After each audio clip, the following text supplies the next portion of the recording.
Yes, I did learn about this different disability and what are the characteristics of the disabilities. Banyak yang saya dapat, saya tak pernah masuk serta mana-mana seminar atau bengkel macam ni. Ni first time. Banyak ilmu baru yang saya baru tahu hari ini. Harap ilmu tu dapat saya praktik pada anak saya. Macam contoh yang bengkel tadi pun, banyak yang benda baru yang saya tak dapat masa saya appointment anak dekat hospital, visio, OCC, tak pernah buat benda tu. Jadi benda barulah untuk saya. Macam program ni sangat membantu lah parents to guide parents how to handle this kind of kids. Ya, saya rasa seminar pendidikan macam Therapeutic ini bagus untuk saya sebab saya sebelum ni saya tak pernah mengikuti apa-apa terapi untuk anak saya. Jadi pada hari ini saya dapat serta.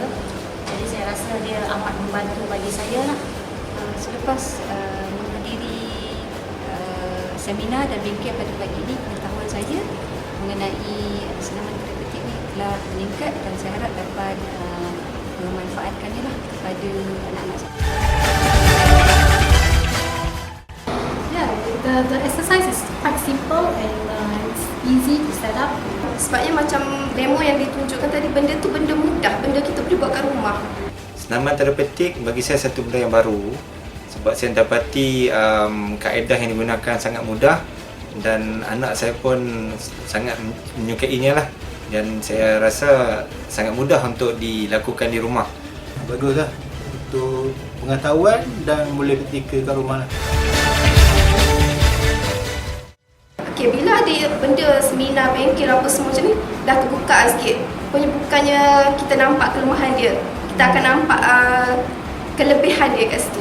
Yes lah, even the simple punya senaman actually dia macam menyeluruh untuk dia punya for especially for children, untuk skill motor dia lah, halus, motor kasar, dia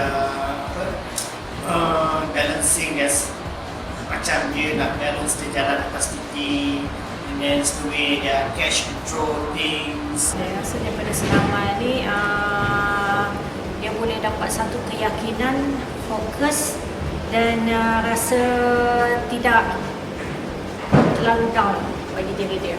Senaman Therapeutic ini memang memberi manfaat dan boleh meningkatkan keupayaan.